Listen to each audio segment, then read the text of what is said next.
Donc en fait, sans attendre, je passe à nos intervenants. Donc Sandrine Fedel en premier. Merci Sandrine, je te passe le micro. Bonjour à tous, merci beaucoup d'être là. Ça va être le thème, vendre la nature pour mieux la sauver, avec un point d'interrogation. Est-ce que c'est possible de passer? Pour commencer, j'aime toujours, quand je fais ces présentations, montrer un extrait d'une personne que j'avais interviewée. C'est possible de passer à la slide suivante. Alors, c'est une citation qui est un peu longue, ça vient d'une interview que j'avais faite, mais elle vaut vraiment le coup. Et je vais vous la dire un peu comme la personne que j'avais interviewée, avec le ton qu'il y avait mis.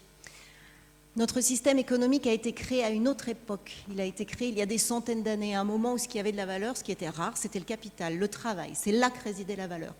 Et toutes ces ressources naturelles, tous ces écosystèmes, cet air pur, cette eau pure, il y en avait trop. Alors on ne leur accordait aucune valeur. C'est une théorie économique fondamentale, vous savez, l'offre et la demande. Plus il y a de quelque chose, moins c'est cher, moins il y a de demande, moins c'est cher, mais plus il y a de demande d'une chose rare, plus c'est cher. Effectivement, pour l'instant, le prix que nous mettons sur les services naturels est de 0. Mais ça va changer, parce que l'offre des ressources naturelles continue à diminuer. Et la demande des gens pour ces services continue de croître. Galilée, en son temps, a dit « Quelle plus grande stupidité peut-être imaginer que d'appeler bijoux, or, argent précieux, et le sol et la terre de base, élémentaire. Chacun devrait se souvenir que s'il y avait autant de rareté de ces biens, il n'y aurait pas un prince en Europe qui hésiterait, dépenserait un wagon de rubis pour avoir assez de sol pour planter des orangers. » Galilée avait donc compris le paradoxe de la rareté, que la valeur découle de la rareté. Alors que se passera-t-il s'il y a beaucoup moins d'arbres, s'il n'y a plus l'eau pure dont nous avons besoin, là où nous en avons besoin, quand nous en avons besoin? S'il n'y a plus d'air pur où nous le voulons, quand nous en avons besoin, tout cela devient plus rare et prend de la valeur. Alors on va commencer à mettre un prix sur ces services, à évaluer le coût de leur destruction. Nous croyons qu'il y a des opportunités, que l'on va pouvoir profiter de cette transition. Je n'ai pas mis le nom de la personne qui m'avait dit ça. C'est une personne qui s'appelle Ricardo Bayonne et qui avait en fait monté un fonds d'investissement aux États-Unis, qui a monté un fonds d'investissement aux États-Unis, donc pour arriver. Donc dans son idée, c'est je vais gagner de l'argent en protégeant le peu qui reste, voilà, à protéger. Et cette citation pour moi est vraiment le cœur de la problématique sur les questions donc de monétarisation et financiarisation du vivant. Possible de passer. Celle-là est beaucoup plus courte, je m'arrêterai après avec les citations.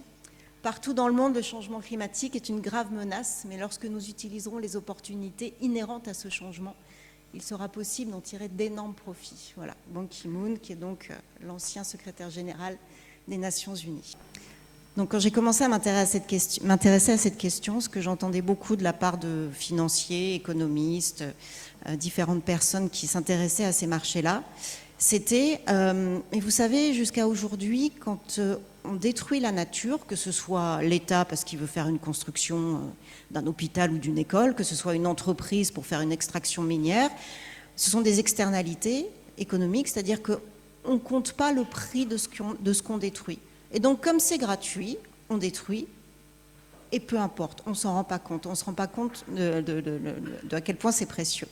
Et donc, si on arrive à donner un prix à cette nature qu'on détruit, ça pourra avoir plusieurs effets bénéfiques. D'une part, l'entreprise ou l'État pourra se dire « Ah oui, effectivement, c'est quand même un prix assez exorbitant.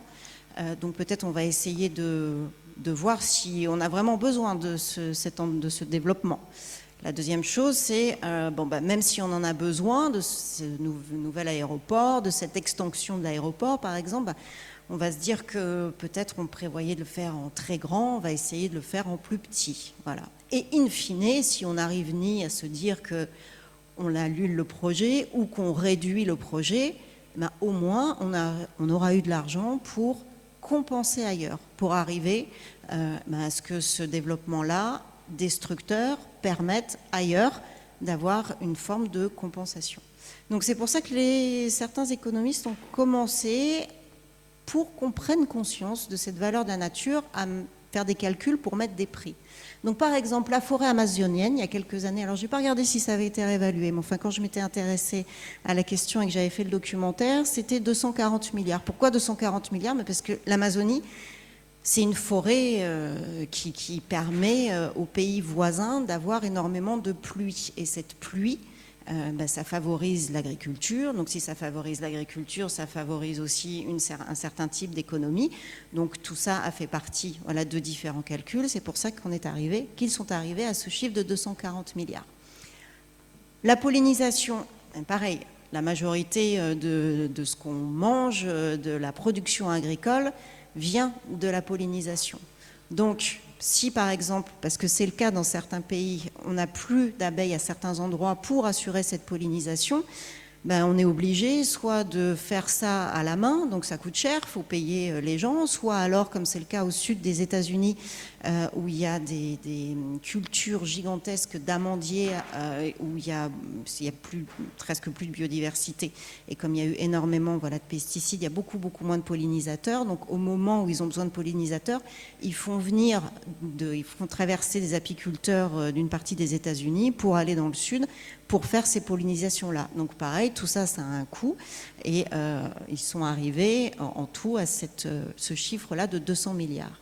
Il y a les récifs coralliens qui assurent à manger pratiquement un tiers des gens, il me semble, si je me souviens bien, des personnes qui habitent sur des zones côtières. Donc si vous ajoutez les pêcheries, les pêcheurs, si vous ajoutez le tourisme, les gens qui se déplacent pour aller voir ces récifs coralliens, c'est le chiffre auquel ils sont arrivés. Et puis, il y a cette mouche sur laquelle j'aimerais un petit peu m'arrêter, parce que c'est grâce à elle que j'ai vraiment plongé dans cette aventure, on va dire, de la financiarisation. Il y a quelques années, j'avais été dans une conférence sur l'économie verte. Et à la fin de cette conférence, il y a une personne qui était intervenue en disant il y a de plus en plus de produits financiers, il y a des personnes qui arrivent à donner des prix à des espèces vivantes qui sont en voie de disparition, des espèces protégées, et c'est un phénomène qui a commencé aux États-Unis, qui risque de s'amplifier. Aux États-Unis, ça existe déjà depuis plusieurs années, et puis ils commençaient à donner le prix de certaines espèces.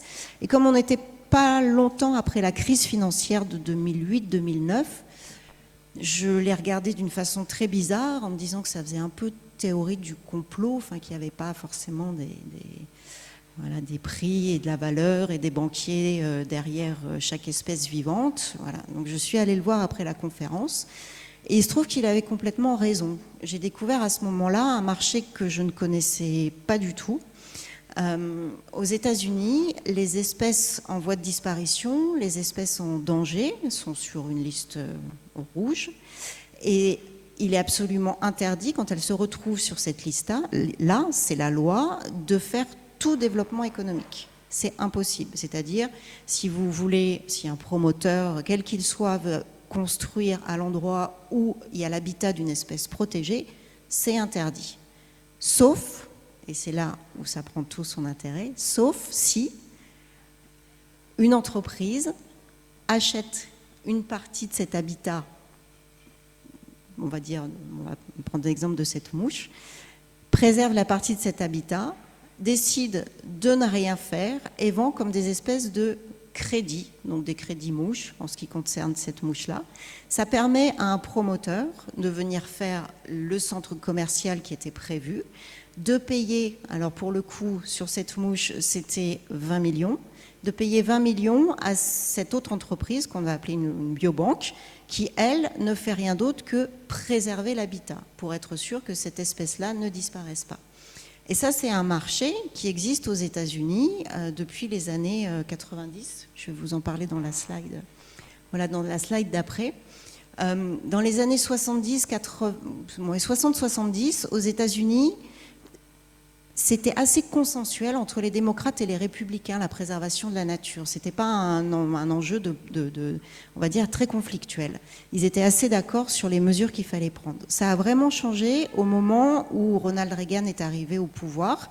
Il y a un moment dans sa campagne, juste avant qu'il soit réélu, où il soit élu, où il est allé voir des ouvriers d'une entreprise pour leur dire que s'ils allaient perdre leur emploi, c'était à cause de l'EPA, donc c'est l'agence de protection américaine, de l'environnement américaine, parce que les normes étaient trop strictes, parce qu'il fallait absolument desserrer les normes. Et une des premières choses qu'il a faites quand il est arrivé au pouvoir, c'est baisser, c'était entre 20 et 25%, donc l'argent qui était donné à cette agence. Et ils ont décidé à ce moment-là, comme il manquait aussi d'argent, de ressources, de développer des marchés pour arriver à protéger ces espèces. Donc les premières biobanques, elles ont commencé aux États-Unis en 91. Et parallèlement à ça, un mouvement international a commencé, donc c'était au niveau des entreprises.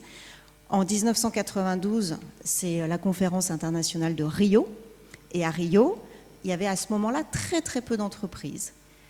Mais ça a été aussi l'année où il y a ce qu'on appelle le Conseil mondial des entreprises pour le développement durable qui s'est créé.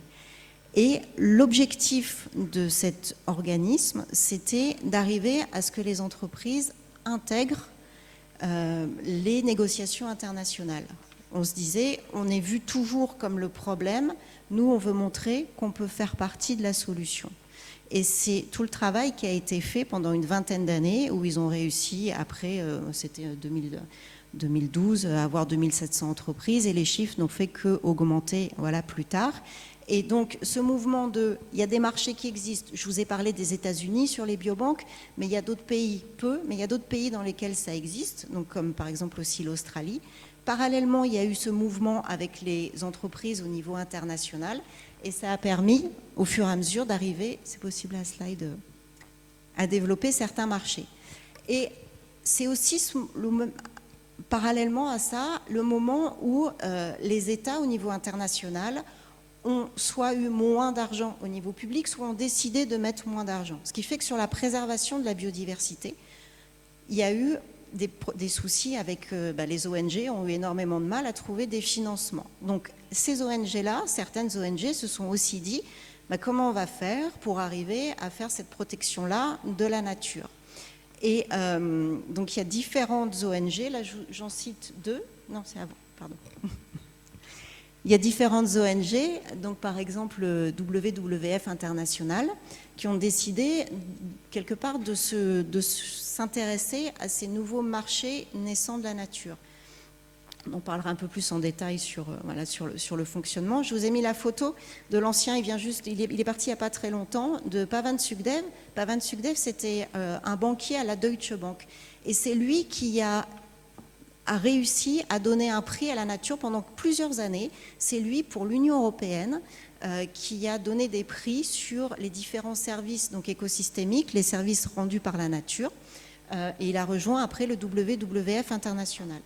Nature Conservancy, c'est une autre ONG, on la connaît peu en France, mais ça fait partie des 4 principales ONG au niveau international, elle est américaine, qui protège aussi la nature et qui est extrêmement investie dans ces marchés en développement, marchés de la nature. Et avant de travailler, d'être le patron, il est parti il n'y a pas très très longtemps, Marc Tercek, mais avant de travailler donc pour Nature Conservancy, il travaillait à Goldman Sachs. Et aujourd'hui, la personne qui le remplace dans le board s'appelle Matthew Arnold et lui vient aussi du secteur bancaire, donc de Morgan Chase. Et l'idée d'avoir ces personnes qui viennent du milieu qui était plutôt bancaire, du milieu financier, c'est d'arriver à voir comment il est possible avec donc, la nature, avec la biodiversité, avec les espèces vivantes, à voir comment c'est possible de les mettre, d'avoir des prix et de pouvoir commencer à développer des marchés. C'est possible de... Pardon. La question, c'est évidemment de savoir est-ce que ça fonctionne? Parce qu'on peut se dire, après tout, certaines entreprises, des grandes entreprises, pouvaient ne pas se rendre compte de la valeur de la nature, ont commencé après Rio à se dire qu'il y avait une certaine valeur et que ça pouvait être intéressant. Pareil pour le secteur bancaire, pareil pour certaines ONG. Moi, dans mon travail, ce que j'ai fait, c'est d'aller vérifier si à des moments, les marchés naissants, on se rendait effectivement compte de l'intérêt pour, évidemment, les forêts ou la biodiversité, mais aussi pour les gens qui vivent sur place. Donc, il se trouve que j'ai été à Bornéo À Bornéo, maintenant que vous savez sûrement, il y a une déforestation qui est absolument gigantesque, surtout pour la culture des palmiers pour faire de l'huile de palme. Et il se trouve qu'il y a eu une biobanque qui s'était montée là-bas, qui s'appelait la Malua Bank. Et l'idée, c'était d'avoir des crédits orang-outan. C'est-à-dire que les personnes, c'était vous et moi, mais aussi voilà, des entreprises, pouvaient acheter des crédits orang-outan et ça permettait à une ONG, donc à ce moment-là, c'était le WWF, d'avoir une partie de la forêt primaire qui était préservée pour permettre en même temps le développement économique, c'est-à-dire pour arriver à ce que les entreprises qui étaient productrices d'huile de palme puissent continuer tout de même à faire leur culture. Voilà. On s'est rendu compte sur place qu'en fait, ça ne fonctionnait pas parce que c'était des confettis. C'est-à-dire que sur des heures de vol où on ne voyait que de l'huile de palme, on arrivait sur cet endroit voilà, préservé, qui certes était important sur le papier, mais qui au final représentait rien du tout quand on compare à l'île de Bornéo qui est gigantesque. Là, c'était sur la partie malaisienne. On a aussi été voir en Ouganda où l'Union européenne finançait des crédits carbone, mais qui devaient aussi profiter à la population locale. C'est-à-dire que pour empêcher la déforestation, enfin pour réparer la déforestation qui avait déjà eu lieu, sur des terrains publics, une entreprise privée avait été autorisée à planter des pins. Donc on avait une forêt de monoculture de pins qui était destinée, après coupe au marché local, mais qui était aussi destinée à faire des crédits carbone pour compenser le mode de vie des Européens, c'est-à-dire pour qu'on puisse compenser le fait de nous-mêmes d'émettre beaucoup de carbone dans l'atmosphère. La même chose en Amazonie, au Brésil, où Vale, qui est une entreprise qui fait donc partie du Conseil mondial des entreprises pour le développement durable dont j'ai parlé tout à l'heure, c'est la deuxième plus grosse entreprise d'extraction minière au monde, après Anglo-Américaine. Et cette entreprise plante des eucalyptus. Donc les eucalyptus, c'est de la monoculture, ça ne remplace absolument pas une forêt primaire, voilà, comme l'Amazonie. Surtout, c'est des forêts qui grandissent certes très vite, mais après, les spécialistes appellent ça le désert vert, parce qu'après, plus rien ne pousse une fois que ces forêts ont été exploitées, coupées, parce que ce qu'elles dégagent après fait que par terre, c'est plus possible de cultiver plus que ce soit d'autre, quoi que ce soit d'autre. Et ces forêts-là étaient mises sur les marchés du carbone, pareil, pour faire de la compensation carbone de Vale par rapport à son autre extraction minière. Et pour couronner le tout, les personnes qui vivaient de ces forêts-là, qui avaient besoin d'y accéder, ne pouvaient absolument plus y aller. Voilà. Donc c'est ce qu'on a vu quand on a fait ce documentaire-là. Et pour finir sur les États-Unis, avec les biobanques, il y a des exemples où ça marche sur certaines, cette préservation-là, mais d'une façon générale, c'est pas partout, parce que les biobanques, les entreprises qui vendent ces crédits-là biodiversité, donc on peut avoir des crédits salamandres, des crédits tortues, des crédits mouches, elles ont une obligation de moyens, mais elles n'ont pas une obligation de résultat. C'est-à-dire qu'à des moments, elles peuvent complètement avoir à recréer un habitat. C'est-à-dire que pas loin d'une salamandre qui vit déjà, on peut décider que c'est à cet endroit-là qu'il faut faire absolument le développement. Donc, on va détruire l'habitat de la salamandre et quelques kilomètres ou dizaines de kilomètres plus loin, donc la biobanque, elle, va avoir l'obligation de refaire comme si c'était le même habitat, donc avec des bulldozers, elle peut recréer des îles, elle peut recréer des îlots, des forêts, enfin pas des forêts, mais des zones humides. Après, essayer de transférer donc des espèces, et si ça ne marche pas, ça ne marche pas. Voilà.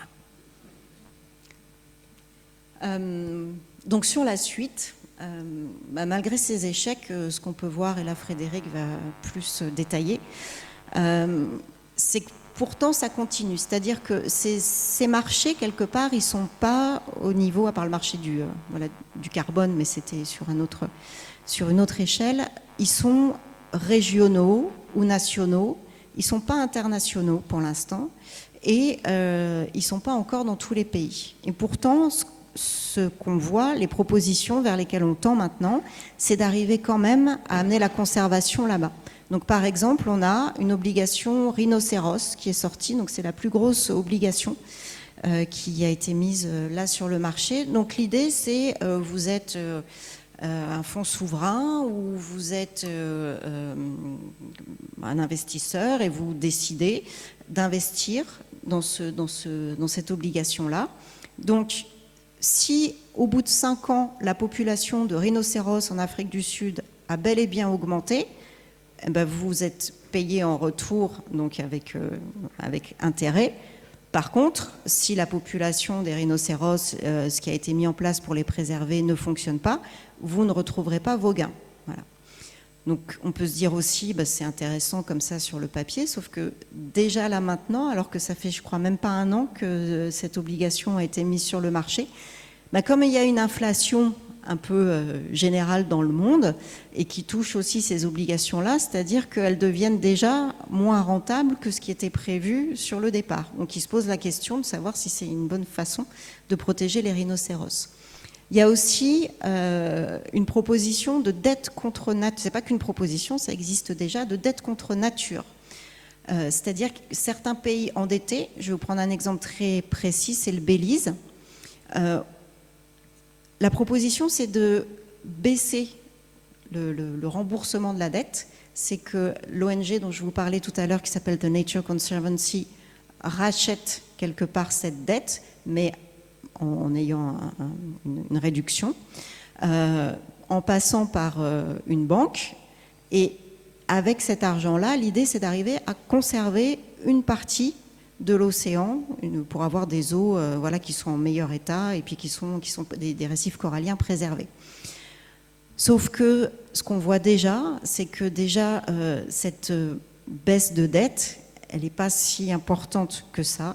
Il y a des frais d'intermédiaire déjà très importants, que l'institution bancaire qui s'occupe de faire cette réduction-là a fait en sorte de passer par un paradis fiscal pour faire un montage financier qui soit plus intéressant, que cet argent-là économisé, l'État n'a pas les moyens de décider lui-même de ce qu'il en fait. C'est-à-dire que c'est obligatoirement pour la préservation de la nature. On peut se dire intéressant, sauf que l'État, il est démocratiquement élu et qu'il est censé tout de même décider s'il y en a une partie qui est faite pour la préservation de la nature, une partie qui est faite pour l'éducation, une partie qui est faite pour financer d'autres choses. Là, c'est une obligation de rester sur cette partie-là, préservation de la nature, et c'est pas l'État qui va décider exactement quoi faire. Ça doit être pris par un nouvel organisme.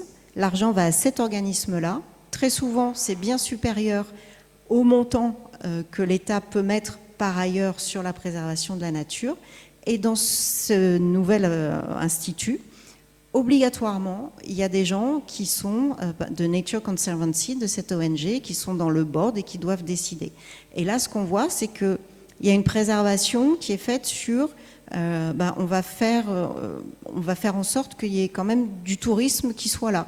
Du tourisme, certes, peut-être intelligent, mais enfin, les gens doivent quand même venir par avion pour aller voir les récifs coralliens.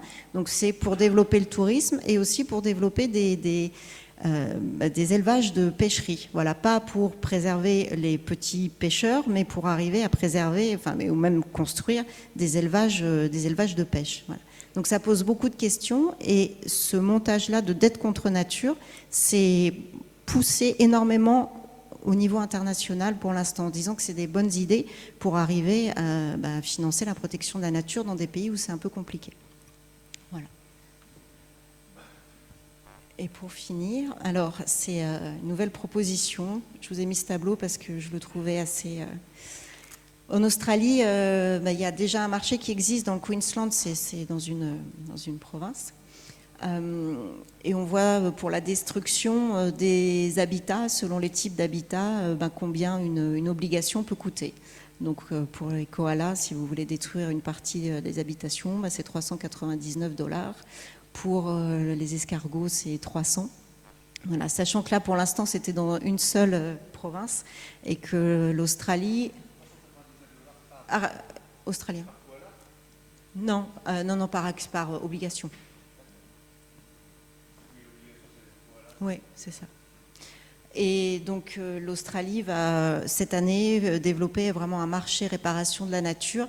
Et ce qui est intéressant, c'est que ce marché-là, il est estimé à plusieurs dizaines de milliards de dollars canadiens, 40 si je me souviens bien. Sauf que la protection de la nature, protection de la biodiversité en termes d'argent public, c'est 1,8 milliard. Et les subventions aux énergies fossiles sur place, c'est 11 milliards. Et sachant que sur ces nouveaux marchés de la nature, mais ce sont les industries extractives minières qui sont très très importantes en Australie, qui se sont dit très intéressées pour évidemment pouvoir continuer à détruire, mais compenser ces dommages-là. Voilà.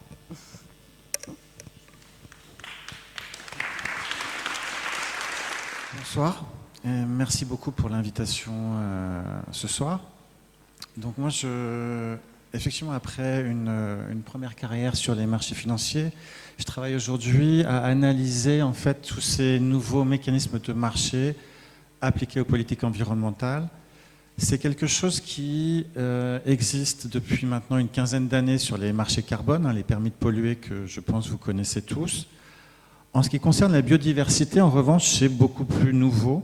Comme le disait Sandrine, il y a des expériences régionales qui sont en cours. Il n'y a pas vraiment de marché national ou mondial pour l'instant.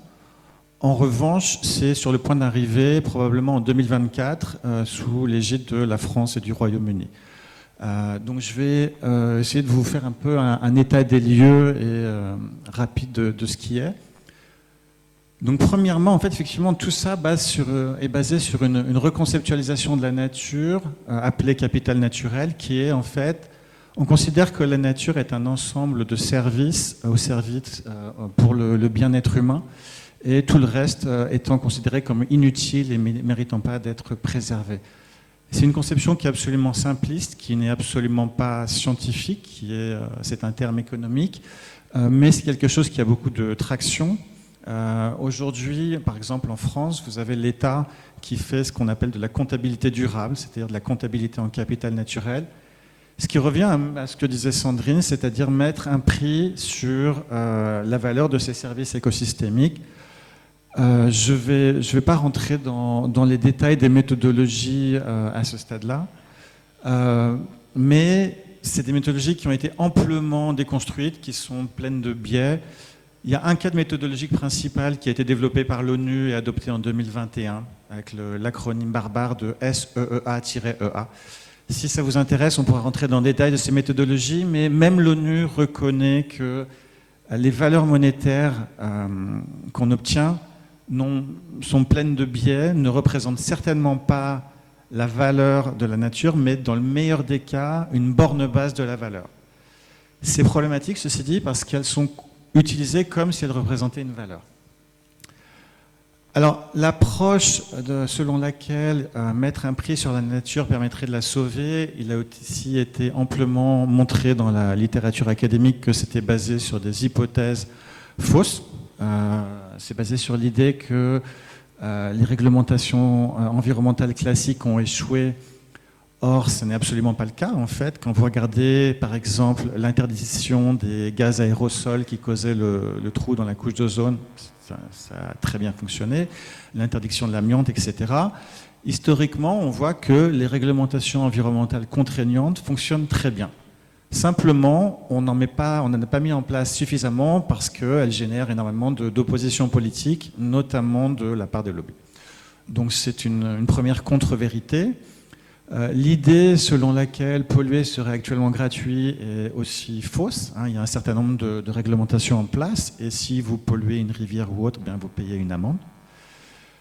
L'idée que les mécanismes basés sur les prix protégeraient mieux la nature, là aussi, ça a été amplement déconstruit. Par exemple, je vais prendre l'exemple d'une plantation de café qui est proche d'une forêt qui héberge une colonie d'abeilles. Eh bien, le propriétaire de la plantation de café pourrait être incité à payer le propriétaire de la forêt pour qu'il ne la coupe pas parce qu'il a besoin des abeilles pour polliniser sa récolte. En revanche, si l'année suivante, le propriétaire de la plantation de café décide de cultiver des ananas, à ce moment-là, il n'a plus besoin des abeilles et au contraire, celles-ci pourraient endommager sa récolte. Et donc, sur une base purement d'incitation économique, il n'a plus aucun intérêt à continuer à rémunérer le propriétaire de la forêt. Et au contraire, son intérêt, c'est peut-être de le payer à couper la forêt. Et alors, c'est un exemple anecdotique, mais il illustre bien le fait que la conservation basée sur des incitations économiques sera toujours beaucoup plus instable que de la conservation basée sur des réglementations contraignantes. Le fait de mettre en place ces mécanismes aussi de compensation et de valorisation monétaire présuppose qu'on ait une bonne connaissance de la biodiversité, qu'on est capable de mesurer avec précision ce qui est détruit, ce qui est restauré, qu'on est capable de restaurer. Et là aussi, ce n'est pas le cas. En fait, on en est encore à gratter la surface de ce que les écosystèmes ont à offrir. On continue à découvrir notamment en moyenne 18 000 nouvelles espèces par an. Qu'est-ce que ça veut dire? Ça veut dire qu'en fait, on n'a absolument pas les connaissances scientifiques nécessaires qui sont le préalable indispensable au fait de vouloir tenter de mettre un prix dessus. Parce qu'on ne sait absolument pas. Il se peut tout à fait qu'on valorise aujourd'hui à zéro un type d'écosystème d'habitat qu'on considère inutile, mais qui s'avérerait demain jouer un rôle clé dans la chaîne alimentaire ou abriter la prochaine génération d'antibiotiques. Dans les autres présupposés incorrects, il y a cette idée qu'on peut refléter toutes les valeurs de la nature dans les prix. Bien évidemment, ça n'est pas le cas. L'exemple de l'esclavage, quel que soit le prix que vous mettiez sur l'esclavage, ça ne le rend pas moralement acceptable. C'est exactement la même chose avec la destruction de la nature. Et puis enfin, il y a l'idée que l'argent serait une unité de mesure neutre, et là aussi, ce n'est pas le cas. Et puis, c'est extrêmement problématique. Pourquoi? Parce que si vous mesurez toutes les espèces, les écosystèmes sur une base monétaire, eh bien, vous pouvez être tenté de croire que tant que la valeur globale reste stable, eh bien, ça veut dire que tout va bien, on a arrêté de détruire, mais ça peut camoufler le fait que certaines espèces détruisent arrivent à des niveaux critiques, alors que d'autres croissent, et donc ça donne cette illusion de substituabilité, alors que ce n'est absolument pas comme ça que fonctionne la nature. La nature est un réseau extrêmement complexe d'interdépendance. Donc, on va passer les méthodologies onusiennes qui sont tout un poème, mais je serais ravi de répondre à des questions là-dessus ensuite. Donc la compensation, c'est ce qu'évoquait Sandrine tout à l'heure. C'est la même chose que quand EasyJet vous dit « je vais planter 3 arbres pour compenser l'émission de votre vol, tout va très bien ». C'est la même chose, mais sur la biodiversité. Donc c'est l'idée qu'on pourrait compenser la destruction d'un habitat ou d'une espèce à un endroit par une action à un autre endroit, à un autre moment. Alors l'exemple typique, c'est une entreprise veut construire un terminal d'aéroport sur un habitat de flamants roses en Espagne. Eh bien, vous avez 3 cas de figure. Le premier cas de figure, c'est la réglementation environnementale classique, où on va dire à l'entreprise, non, vous faites votre aéroport ailleurs. Le deuxième cas de figure, c'est ce qui existe déjà en France, où c'est de la compensation classique, entre guillemets, où on va dire à l'entreprise, ok, vous pouvez faire votre aéroport, mais vous devez compenser en recréant un habitat de flamants roses dans un rayon de 10 km. Même si en réalité, on sait que dans la majeure partie des cas, on est incapable de recréer la plupart des fonctions écosystémiques détruites. Et le troisième cas de figure, celui qui est promu depuis une dizaine d'années par la Commission européenne et qui est un peu celui qui arrive, c'est une version extrême de la compensation biodiversité où on va dire à l'entreprise, ok, vous pouvez faire votre terminal d'aéroport, mais vous devez compenser quelque part en Europe ou quelque part dans le monde, et pas nécessairement en recréant un habitat de flamants roses, mais par un service écosystémique de valeur monétaire équivalente. Mais donc, potentiellement, vous pouvez restaurer un habitat de chauve-souris en Grèce ou planter des arbres en Roumanie, on va considérer que ça compense la destruction des flamants roses en Espagne. Mais bien évidemment, on sait tous que ce n'est pas le cas. Donc ça, c'est la compensation de biodiversité. Alors en théorie, on est censé suivre une hiérarchie d'atténuation, c'est-à-dire l'entreprise est censée d'abord essayer de minimiser sa destruction, de l'éviter, de la minimiser, et seulement en dernière étape de compenser les impacts résiduels. En réalité, cette hiérarchie est très rarement implémentée parce que ce n'est pas vraiment surveillé, et parce que c'est beaucoup plus tentant d'aller directement à la dernière étape qui coûte beaucoup moins cher. Et donc, ça, c'est la compensation biodiversité qui existe sous une certaine forme en France pour l'instant, qui est aussi dans la stratégie européenne. La stratégie européenne biodiversité est basée sur un principe de gain net. Qui dit net dit compensation. C'est comme les émissions net zéro sur le climat. Alors la question, comme disait Sandrine, c'est est-ce que ça marche? Elle l'a déjà évoqué, en fait. Dans les pays où c'est mis en place, ça ne marche absolument pas. En gros, vous avez entre les 2/3 et les 3/4 des projets de restauration qui sont un échec absolument démontré. Et ce n'est pas vraiment une surprise parce que, comme je l'évoquais précédemment, en fait, la science de la restauration n'en est qu'à ses débuts. C'est extrêmement compliqué, on a encore énormément de choses à apprendre. Et donc, bien évidemment, la plupart de ces projets de restauration sont un échec. Ce qui veut dire que, bien évidemment, il serait beaucoup plus efficace de ne pas détruire plutôt que de détruire pour, soi-disant, restaurer et compenser. Alors, les problèmes avec cette compensation biodiversité, eh bien, il y en a un certain nombre qui ont été là aussi amplement documentés par la littérature académique. Le premier, c'est que déjà, compenser, par définition, ne réduit pas la destruction. C'est-à-dire que compenser ne réduit pas la destruction, mais ne compense pas non plus pour des destructions passées. Compenser vise à compenser des destructions futures et donc à permettre des décisions futures. Ce que ça veut dire concrètement, c'est que même si ça fonctionnait parfaitement, on ne ferait que déplacer la destruction. On ne la réduirait pas. Mais en l'occurrence, ça ne marche pas et donc, sous couvert de compenser, en fait, on permet de la destruction supplémentaire. Le deuxième élément, c'est que, évidemment, c'est infiniment plus compliqué que la compensation de carbone, parce que dans un cas, vous avez 6 principaux de gaz à effet de serre, dans l'autre, vous avez des millions d'espèces liées par des réseaux extrêmement complexes d'interdépendance. Donc le niveau de complicité, c'est plusieurs ordres de magnitude différents, et donc on sait qu'on ne sait pas faire, on ne sait même pas mesurer précisément en fait, ce qui est perdu et ce qui est gagné. C'est aussi intéressant parce que ces marchés qui arrivent représentent une privatisation de la conservation et un transfert de richesse de la sphère publique au privé. Si on reprend par exemple ce qui s'est passé avec le cas de l'amiante ou le cas des aérosols, eh bien, on n'a pas créé un marché pour payer les producteurs d'amiante, pour compenser la perte de revenus. On a mis en place une réglementation. On avait un problème de santé publique majeur. On a mis en place une réglementation et on a interdit l'amiante.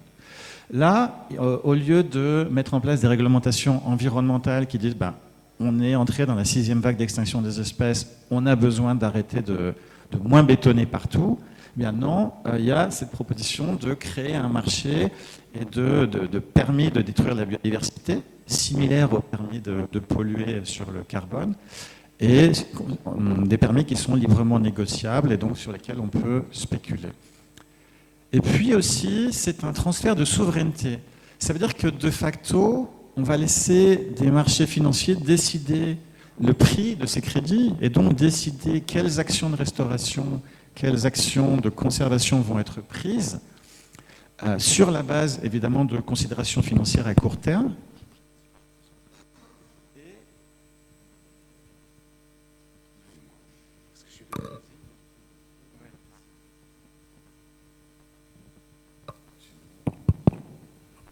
Merci.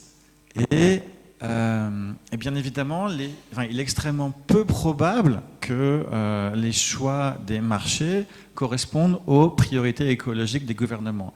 Et donc c'est un transfert de souveraineté implicite qui est extrêmement problématique d'un point de vue environnemental. Au-delà de tous ces problèmes environnementaux qui font qu'on sait d'ores et déjà que ces marchés de compensation seront un échec environnemental. C'est un échec annoncé, tout comme les marchés de compensation de carbone étaient un échec annoncé il y a 15 ans. Eh bien, ça pose d'énormes soucis sociaux Notamment, enfin, les soucis sociaux sont en fait similaires à ceux qu'on connaît et qui ont été amplement documentés sur la compensation carbone, c'est-à-dire des accaparements de terres, des violations des droits de l'homme. Pourquoi ? Parce que tous ces projets de restauration en fait nécessitent beaucoup de terre. Donc où est-ce qu'on va aller faire ça ? Là où la terre est la moins chère, c'est-à-dire dans les pays du Sud, idéalement sur les terres indigènes où les droits de propriété foncière ne sont pas formalisés. Et donc on va virer de leurs terres en fait un certain nombre de communautés. Et puis quand elles veulent revenir sur leurs terres, les torturer, etc., les assassiner. Oui. Ah, ça c'est un exemple, un exemple très récent en fait. Donc l'État de Sabah en Malaisie a été approché par un développeur de projet qui a proposé de monétiser le carbone de leur forêt.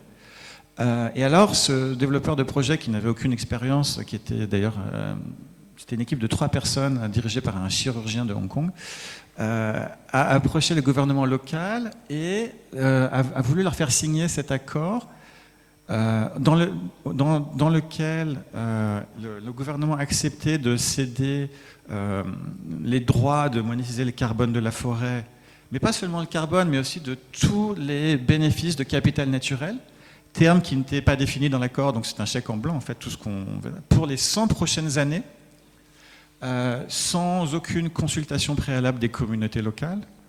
Ce deal est d'ailleurs toujours en cours, en fait. Ça a fait un scandale local grâce à quelques activistes locaux, c'est sorti dans la presse locale, mais ce deal n'est absolument pas abandonné. Et c'est un des exemples de propositions de deal prédatrices, en fait, qui existent depuis des années, mais qui vont se multiplier à l'avenir au fur et à mesure que ces marchés se développent. Et on va voir juste après que c'est le cas. Alors ça, c'est aussi un exemple passé. Je parlais des problématiques d'accaparement de terre, de violation de droits de l'homme. Ça, c'est un exemple très spécifique. Alors c'est un projet d'afforestation en Ouganda lié au mécanisme de développement propre. Donc c'est le mécanisme onusien de compensation carbone. Ce projet a généré 30 000 crédits carbone et il a été documenté que les villageois des 17 villages adjacents à la plantation d'arbres ont été interdits d'accès à ces terres dont ils avaient besoin pour manger, vivre, collecter des ressources forestières, que la terre a été polluée, l'eau a été polluée et qu'ils ont été menacés de violence et ont expérimenté de la violence. Donc ça, des exemples comme ça, il y en a je ne sais pas combien. C'est pas un cas isolé, c'est la majorité des projets de compensation carbone depuis 15 ans. En dépit de ça, ces marchés continuent à se multiplier et de nouveaux marchés de compensation carbone se lancent. Et puis, donc, pour revenir à notre propos, en fait, vous avez, suite à ça, des marchés biodiversité qui arrivent. Et donc, toutes ces problématiques vont être exacerbées et magnifiées à l'avenir. Et ça, c'est aussi un autre problème, hein, mais en gros, il y a un certain nombre d'études qui ont montré, notamment l'ONU, que si on prend les engagements cumulés de compensation actuels, ça représente à peu près une zone de la taille de la Chine. C'est assez facile d'imaginer les conséquences humaines et géopolitiques de ça, c'est-à-dire qu'il n'y a pas exactement une zone de la taille de la Chine inhabitée aujourd'hui où on pourrait planter des arbres. Donc ça veut dire toutes ces problématiques de conflits autour de l'usage des terres et d'accaparement de terres.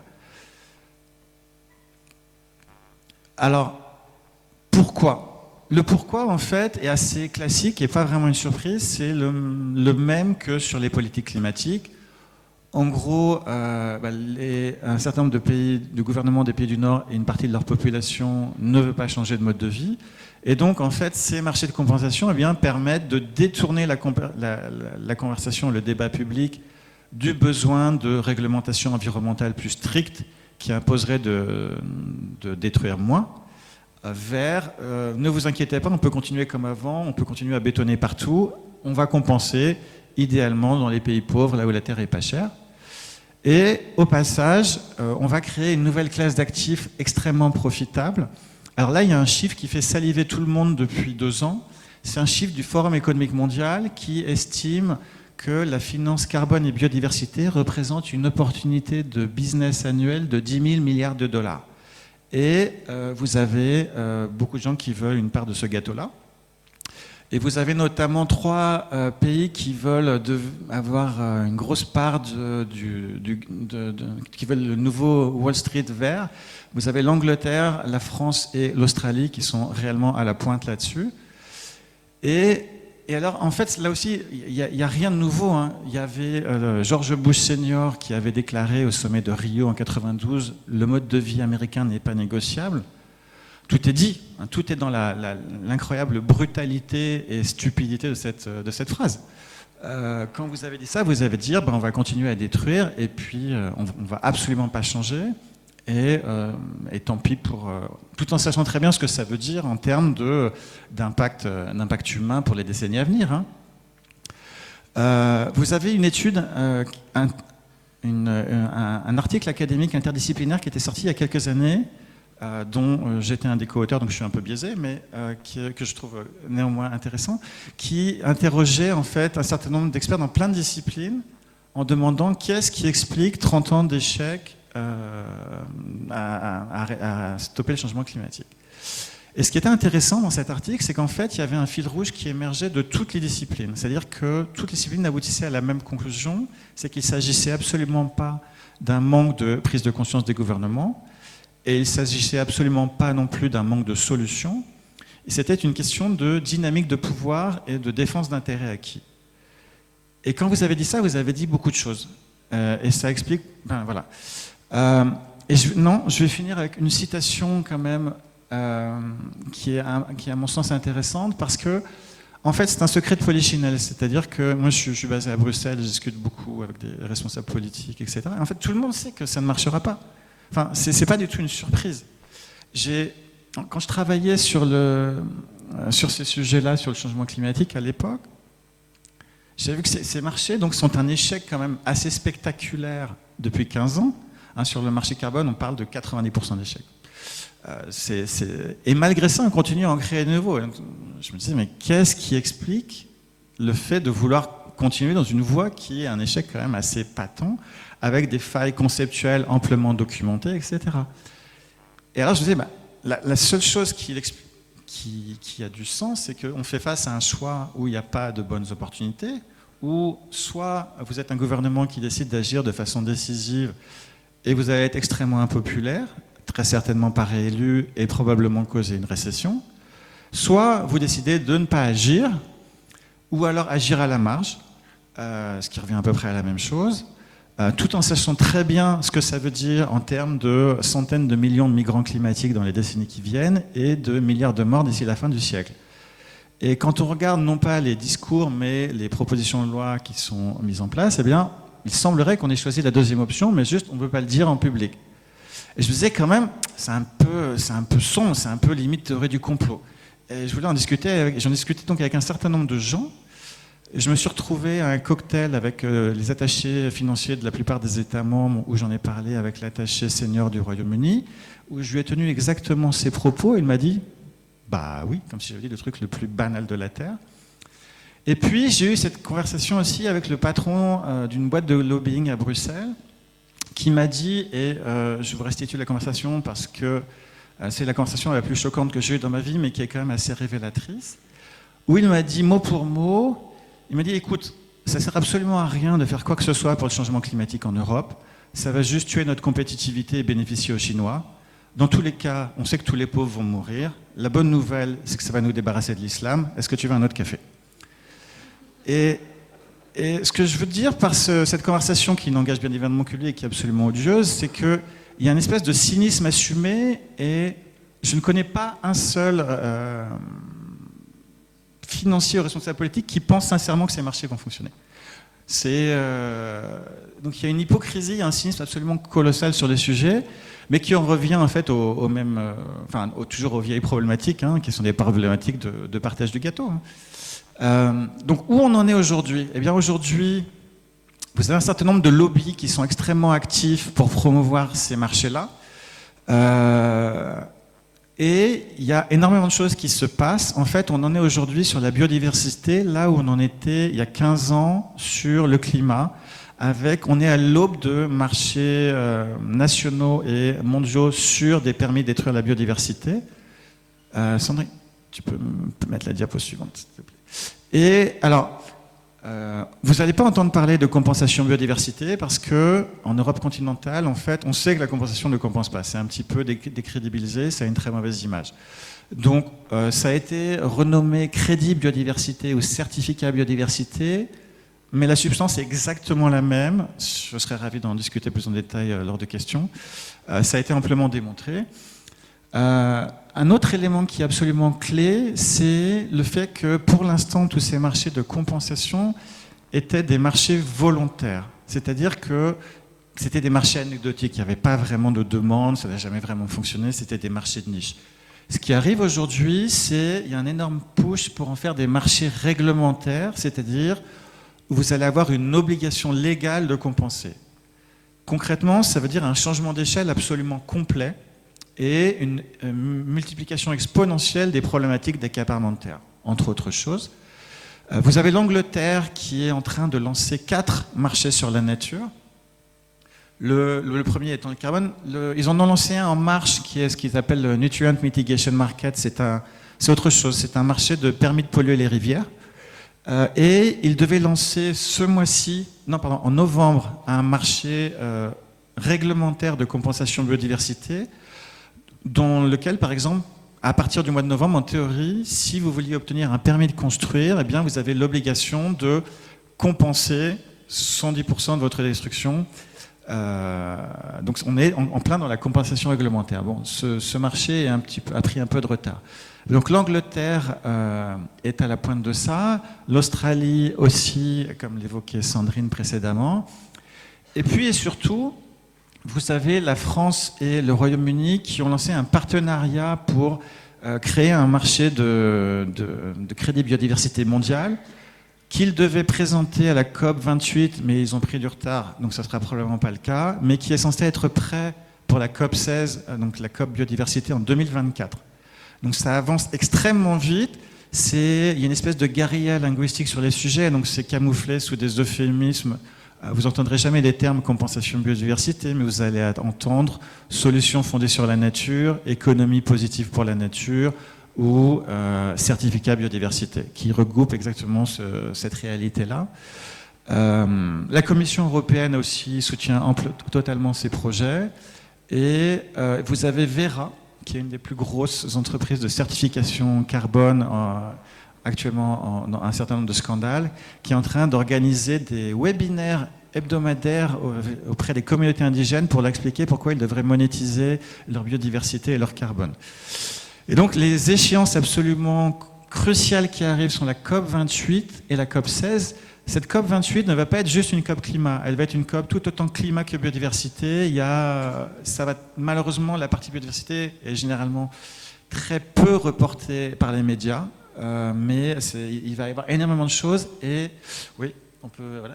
Et donc on est vraiment à l'aube de ce marché en fait qui va être qui va correspondre à ce qu'on a eu il y a 15 ans sur le climat. Et le problème c'est que ça va être comme les marchés carbone. Je reprends une formule consacrée, c'est-à-dire à la fois un succès politique et un échec environnemental. Succès politique parce que ça permet de continuer la croissance et la compétitivité des entreprises européennes sans avoir 1 million de gens dans la rue, et un échec environnemental parce que c'est un suicide collectif annoncé. Et je vais m'arrêter là pour l'instant. Merci beaucoup.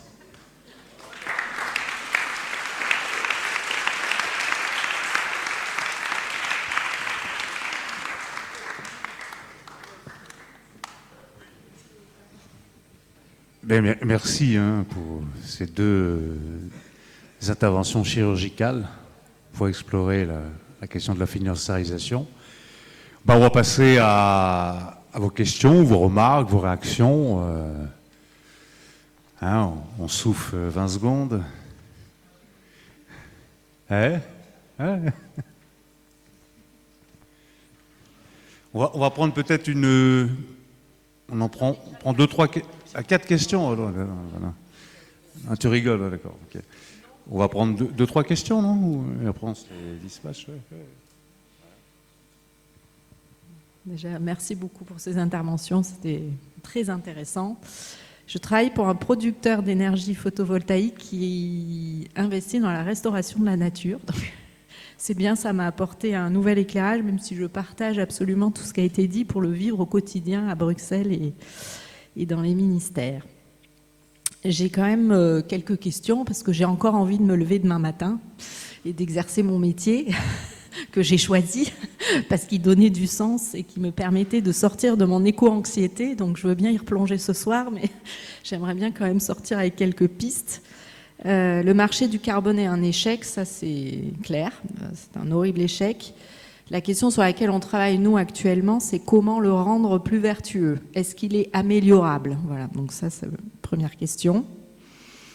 Il me semble que dans les courants écologiques, souvent, et d'ailleurs dans la présentation quand même, je me permets de soulever un paradoxe, c'est qu'on attribue beaucoup de qualité à l'État, qui imposerait des obligations réglementaires pour protéger la nature, etc. Mais quand on sait ce que c'est les États aujourd'hui, et vous l'avez très bien décrit à la fin de votre présentation, voilà, je ne sais pas si les États sont réellement vertueux dans la gouvernance, et notamment les politiques. Enfin, vous avez fait une analyse très critique donc des marchés, des échecs de ces marchés dans la préservation de la nature, quid des politiques publiques et du financement public de la préservation de la nature, parce qu'il me semble qu'aujourd'hui on est dans une situation pas terrible, donc si elles avaient marché...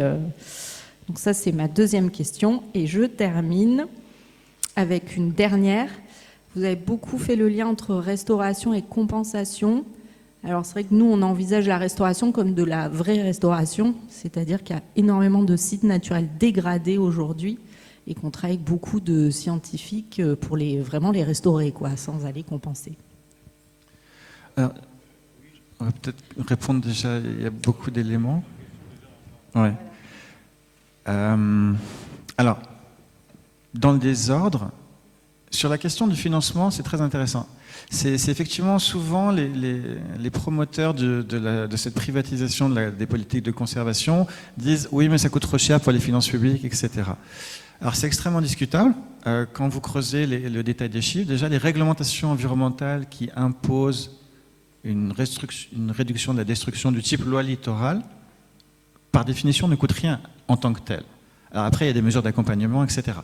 Mais ce qui coûte cher, c'est plus la restauration que de réduire la destruction. La réglementation environnementale ne coûte pas d'argent en tant que tel. Alors, pourquoi on ne la met pas en place? Parce qu'il y a énormément d'opposition, parce qu'évidemment, elle est plus efficace, donc c'est celle qui réduirait les profits d'un certain nombre de secteurs. Alors après, c'est la question de votre théorie du changement. Est-ce qu'il faut aller vers le chemin de la moindre résistance politique? Et on voit que depuis 30 ans, ça n'a pas super bien marché. Ou est-ce qu'il faut peut-être être un peu plus ambitieux? Je ne prétends pas avoir la réponse à cette question. Concernant les marchés carbone, en fait, il y a deux types de marchés carbone. Là, on évoquait la compensation. Et la compensation ne fonctionnera jamais, entre autres parce que si on voulait faire ça sérieusement, ça coûterait trop cher et donc ça perdrait de son attrait politique. Le système d'échange de quotas, c'est autre chose. Le système d'échange de quotas ne fonctionne pas parce qu'on a choisi qu'il ne fonctionne pas, on a émis beaucoup trop de crédits, mais il pourrait fonctionner. Et là, il y avait...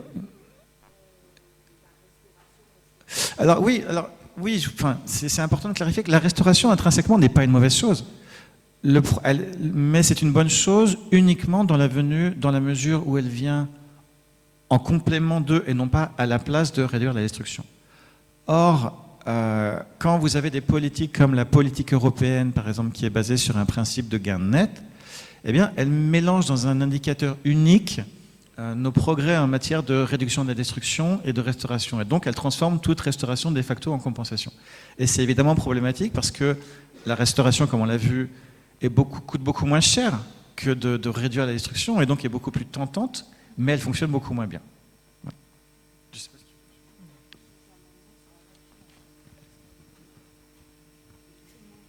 Oui. D'autres questions? Oui.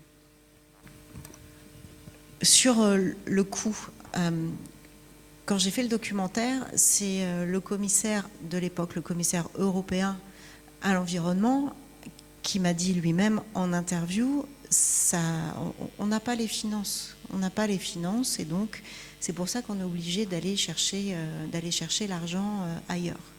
Si vous prenez, alors à contrario, uniquement en France, les dépenses qui sont défavorables au climat, biodiversité. Selon les sources, c'est-à-dire selon les cabinets qui font ces études-là, on est entre 40 et 60 milliards par an de subventions, voilà, de différentes sortes aux énergies fossiles ou de subventions. Donc ça veut dire que ce sont des choix politiques qui sont faits. Ce sont des choix qui sont faits à des moments, effectivement, de mettre de l'argent. Alors évidemment, toutes ces subventions-là qui sont néfastes au climat, elles n'ont pas chacune été prises historiquement en se disant, bah, chic, là, c'est fait exprès pour détruire la nature. Il y a eu d'autres, voilà, je pense à la TICPE par exemple, que les transporteurs routiers, des exonérations, c'est pour garder la compétitivité des transporteurs routiers en France, parce que sinon il n'y en aurait plus du tout. Voilà. Donc à chaque fois il y a des niches, il y a des explications, sauf qu'au final on se retrouve à avoir des subventions, des dépenses qui sont néfastes au climat et à la biodiversité, qui sont gigantesques. Donc non, les États ne sont pas non plus du tout vertueux. La question pour vous, Sandrine. Alors, comment ces sujets sont traités dans les médias? Sont-ils suffisamment traités? Sont-ils...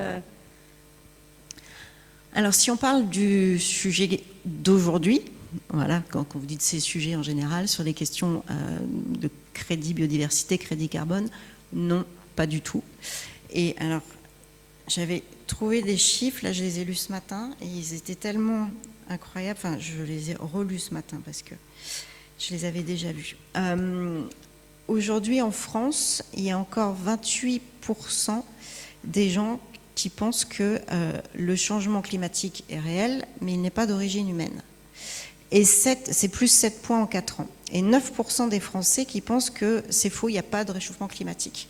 Bon, alors la bonne nouvelle, c'est que c'est 2 fois moins qu'aux États-Unis, en Australie et en Suède. Enfin, ça fait quand même presque un tiers des personnes qui pensent qu'il n'y a pas de réchauffement climatique ou qu'il s'il y en a un, il n'est pas d'origine humaine. Et ce qui est intéressant aussi, c'est de savoir qui pense ça en France. Et les catégories populaires, eh ben, elles ont perdu 12 points sur ces 4 dernières années. C'est-à-dire qu'il y a 26% des cadres qui pensent qu'il n'y a effectivement pas d'origine humaine au réchauffement climatique et 43% des ouvriers. Et si je fais cette parenthèse-là, c'est que moi je travaille principalement pour les journaux de France 2 et France 3. Donc on a entre 5 et 7 millions de personnes par jour qui nous regardent. Et dans ces 5 à 7 millions de personnes, on sait qu'il y en a un tiers. En plus, quand on prend les âges, contrairement à ce qu'on pense, c'est beaucoup les jeunes qui pensent que c'est pas d'origine humaine, le réchauffement climatique, et les plus de 55 ans.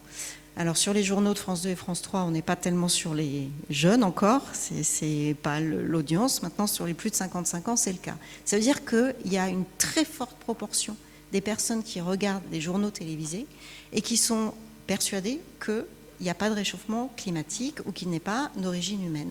Donc vous voyez d'où on part.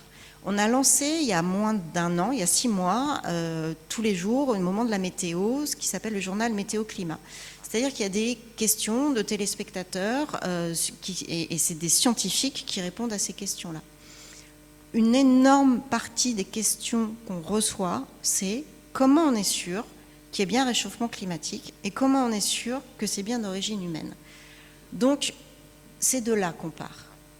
Et donc, arriver après, en plus, vous prenez là aussi l'idée que dès qu'on parle d'économie et dès qu'on parle de finance, alors là, vous avez 90% des gens qui, d'un seul coup, c'est comme des gens qui ne sont pas mathématiciens et qui se retrouvent avec des additions. Voilà. Y a une espèce de halo qui se fait et on sait qu'on perd déjà beaucoup de monde.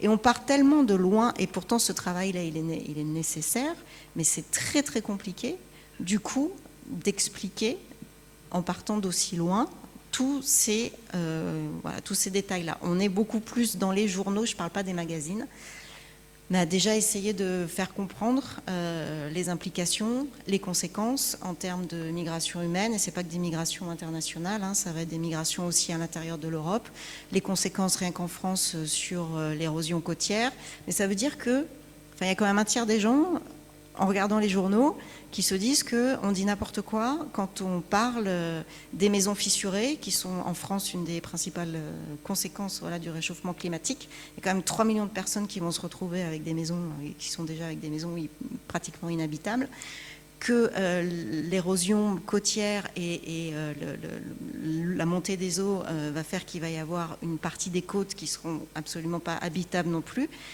Et donc, même en expliquant ça, on sait que les gens ne croient pas. Alors, ceux qui subissent sont un peu moins sceptiques, mais c'est quand même pas tout à fait le cas. Et voilà, ma réponse est qu'on part de tellement loin que là-dessus, des crédits carbone et des crédits biodiversité, c'est encore plus loin. Merci. Attendez. Par rapport, je rebondis, est-ce qu'il y a d'autres informations sur lesquelles le taux de croyance, est-ce qu'on mesure par rapport à les autres informations, les informations de même type?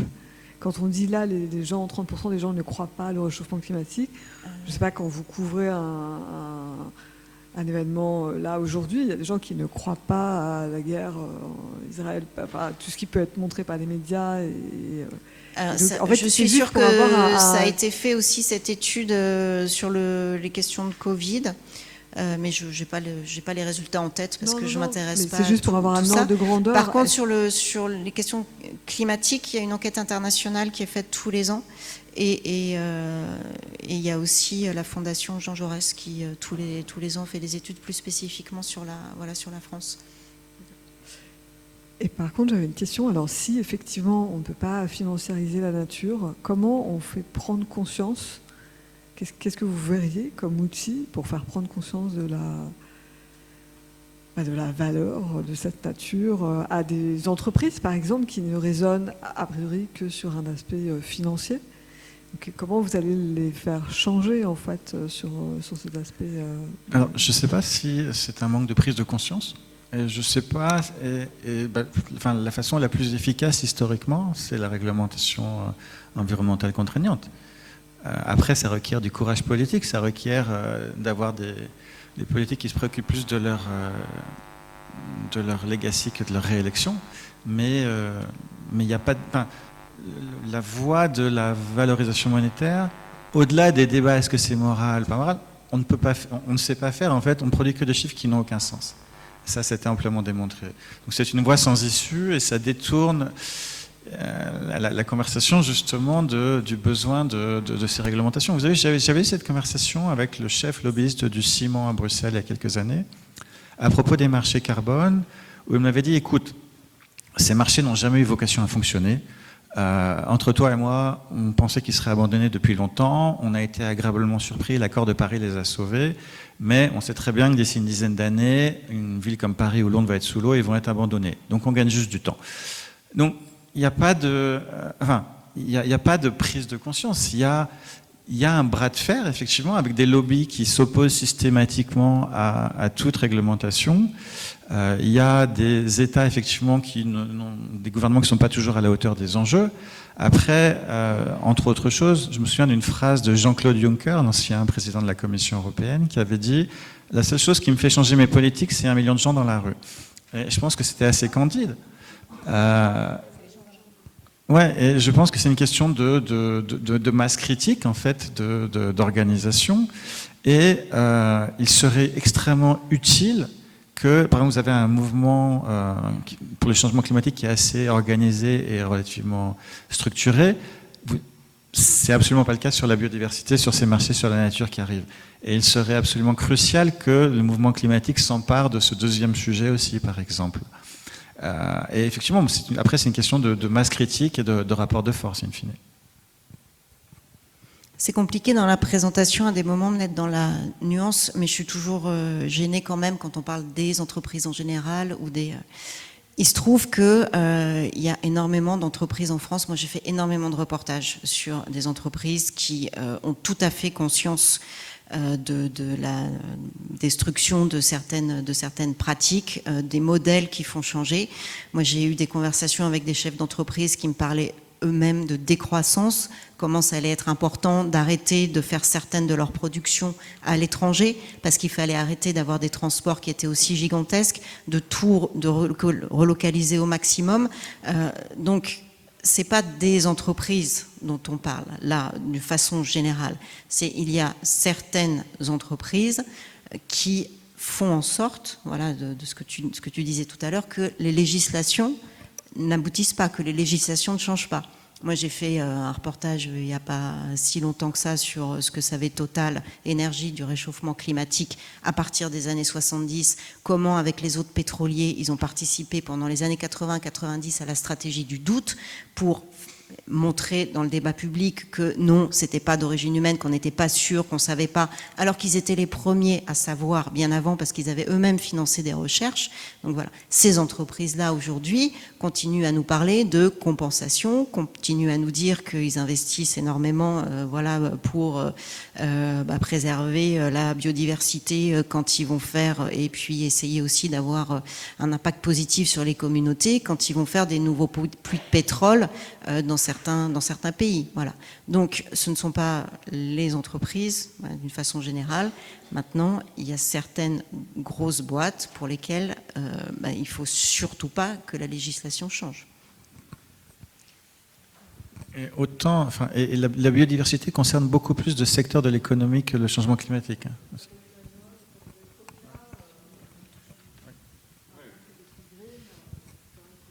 Oui, puis il y a aussi le fait, on en parlera peut-être le 16 novembre, avec un économiste d'AgroParisTech, que par exemple des phénomènes dont on assiste le rensauvagement aux États-Unis, les servitudes de compensation où un propriétaire privé, s'il dégrade son terrain en termes de biodiversité, peuvent être privés de ses droits d'usage, qui est une notion très importante dans l'histoire des biens communs, font que parfois dans la restauration d'espèces animales, on peut se retrouver sous le coup d'une bonne volonté de type écologique, comme c'est arrivé en Oregon, avec la restauration d'une population de lions de mer de dizaines de milliers d'individus, à un conflit d'usage avec les pêcheurs, en disant c'est un manque à gagner pour nous, parce que maintenant vous avez réintroduit ces loups de mer qui nous font des prélèvements halieutiques et au détriment de notre pêche solvable. Et donc, il peut y avoir des conflits d'usage, et c'est les pêcheurs eux-mêmes, alors qu'il y a des pêcheries, justement, dans l'histoire des biens communs, à Marseille, au Canada, ailleurs, qui fonctionnent sur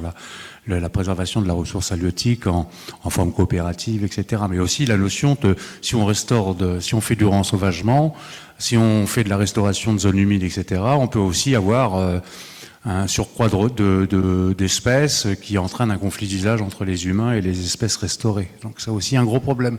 C'est pas simple, hein.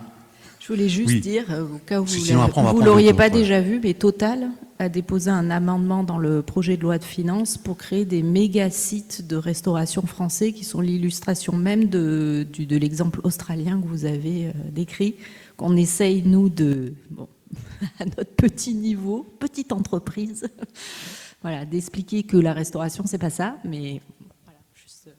On va prendre d'autres questions peut-être au fond de la. J'arrive, si vous voulez, oui. Alors vous avez perdu le micro, alors. Ça marche pas. Si. J'ai deux questions de nature très différentes et complémentaires à la fois. Les acteurs dont vous avez parlé, les acteurs financiers, qui créent donc des marchés carbone, demain marché biodiversité. À un moment ou un autre, dans les débats,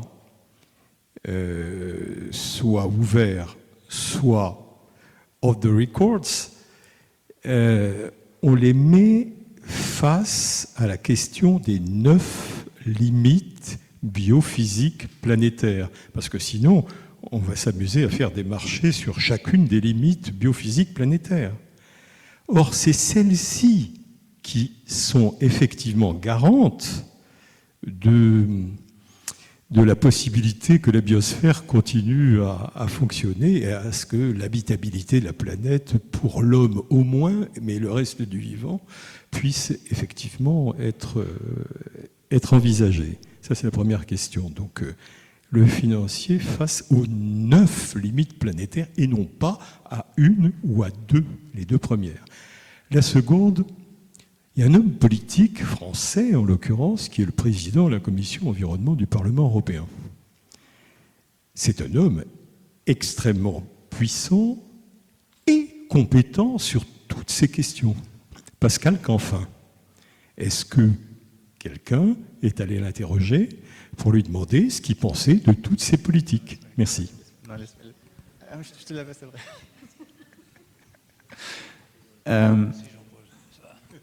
Alors, les financiers, il y a plein d'éléments de réponse multiples.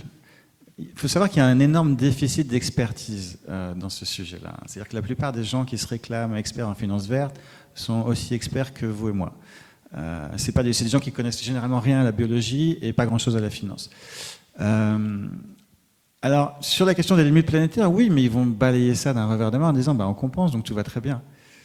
Et puis, de toute façon, les financiers sont là pour gagner de l'argent. Le reste est vraiment secondaire. En ce qui concerne Pascal Canfin, Pascal Canfin a été le président du WWF France et dans ce mandat a promu extrêmement activement la financiarisation de la nature. Ce qui est pas du tout un secret à Bruxelles où il est très célèbre. On en est à combien de limites planétaires dépassées déjà? On vient de passer la 6e, non? Oui, mais on vient de passer la 6e, je crois. Bon. C'est quoi la 6e vitesse? C'est quoi? Comment elle s'intitule? Donc, ça n'a pas... Même si ça a fait les titres, en l'occurrence, de certains journaux, de beaucoup de journaux même, parce que ça commence à être de plus en plus présent, ces questions de limites planétaires, non, ça continue. Donc. Et Pascal Canfin, moi, je l'avais interviewé en 2015, au moment où j'ai fait le documentaire. Il était à ce moment-là au gouvernement. Il allait tout juste le quitter. Il a quitté quelques semaines après. Et j'étais assez persuadée, vu son implication après la crise financière. Justement, il avait monté Finance Watch, cette ONG à Bruxelles. L'objectif, c'était de se dire... Au niveau bancaire, personne ne comprend rien, les citoyens ne comprennent pas. Il y a un déficit d'information qui est gigantesque. Et du coup, les gens font confiance, croient tellement qu'ils n'ont pas d'expertise. Et donc, il s'était dit, on va monter cette ONG. Il avait même fait un petit livre qui était passionnant, qui était vraiment question-réponse pour arriver à comprendre ce que c'était que le secteur bancaire, la finance, la financiarisation, ce qui s'était passé pendant la crise des subprimes. Il était vraiment dans la pédagogie et il était vraiment dans cette idée-là de monter un contre-pouvoir avec des experts, mais qui pouvaient donner leur expertise et diffuser cette expertise au plus grand nombre. Et c'est vraiment dans ce cadre-là que j'avais été le voir, sachant qu'il était extrêmement impliqué dans ces questions de nature et d'environnement aussi. Mais j'avais été étonnée de voir qu'il était très favorable, que pour lui, c'était effectivement une solution importante. Mais si vous voulez parler à une personnalité clé sur ces sujets-là en France, je vous recommande d'écrire à Sylvie Goulard, qui est la responsable actuelle en charge du lancement d'un marché biodiversité mondial. C'est elle au sein du gouvernement français. Et tu voulais l'inviter ce soir, c'était ça? Oui, il nous avait fait une suggestion.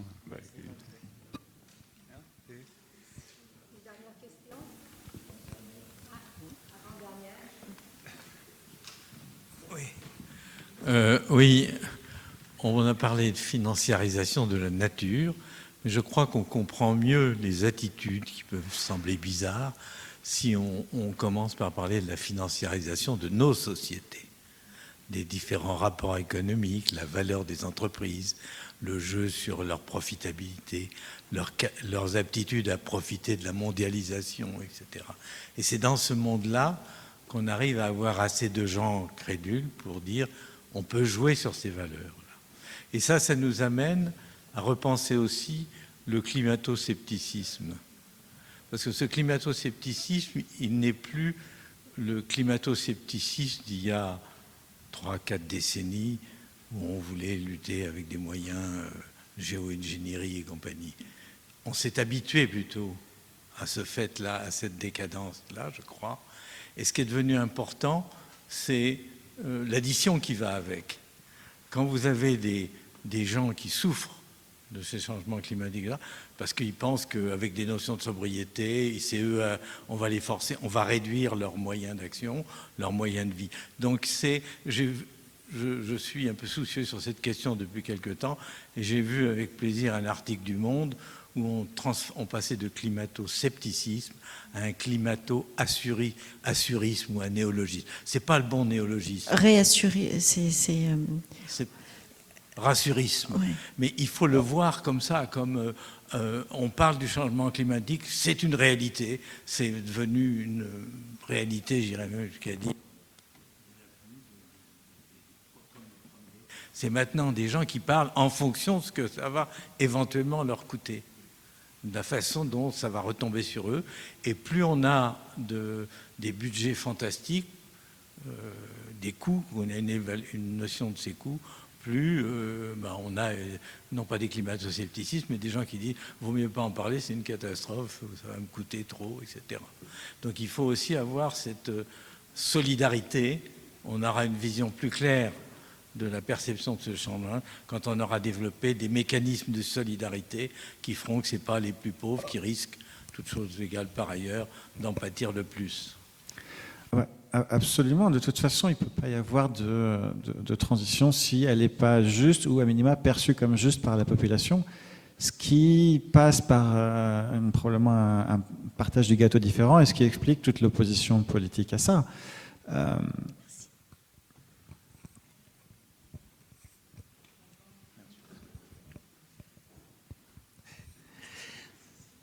J'avais envie de revenir à des choses très simples, parce que quand on voit la finance, ça paraît d'une complexité absolument incroyable. Donc une chose très simple, de quoi on a besoin?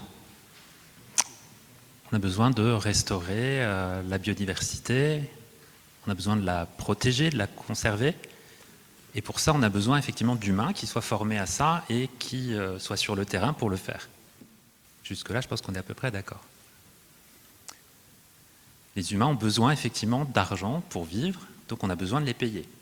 Le coût, c'est ça en fait. Quand on parle de coût, il n'y a que les humains qui reçoivent de l'argent. Les mines, la matière, elle ne reçoit pas d'argent. Donc il faut quand même être hyper basique parfois. Il n'y a que les humains qui ont besoin d'argent. Donc on a besoin de payer ces humains. La question derrière, c'est comment on fait pour payer ça? Il y a un truc qui est quand même assez bizarre dans tout ce que vous avez raconté là, c'est que on a besoin effectivement de rassembler de l'argent pour payer ces gens-là. Ça peut se faire au travers effectivement des impôts et payer derrière. On pourrait même imaginer qu'on crée de la monnaie pour payer ça. Ce serait peut-être pas complètement idiot, parce que finalement, si on a vraiment besoin de payer massivement des gens qui fassent de la conservation, de la permaculture, etc., à un moment donné, c'est pas difficile techniquement de créer de l'argent. Donc il y a un moment, il faut qu'on soit un petit peu logique. Et j'avais envie de vous partager, pour finir, une citation qui est d'un Kanak, donc de Nouvelle-Calédonie, et qui disait ceci, pour justement revenir à quelque chose de fondamental: le seul paradis qui existe est ici sur Terre, et nous avons été créés pour en être les anges gardiens.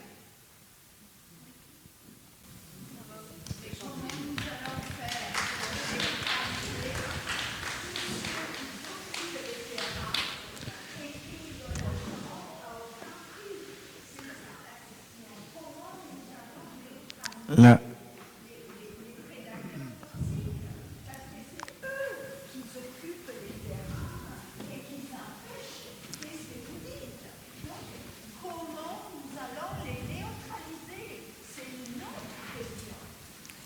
La question de l'argent, enfin, on l'avait évoqué brièvement, elle est multiple, c'est-à-dire que c'est ce qu'évoquait d'ailleurs l'article académique que je mentionnais, c'est-à-dire plus que de l'argent pour...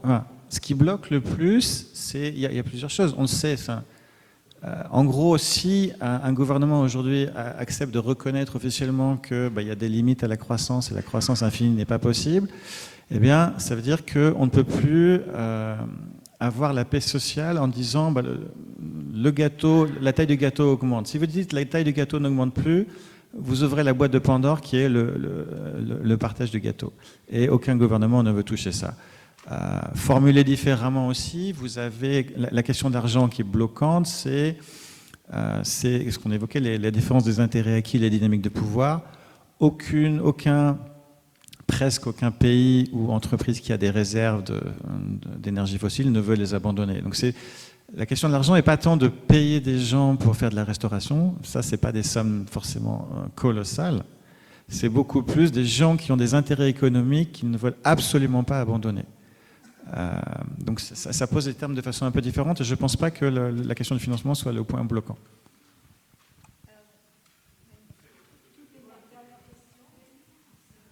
Oui.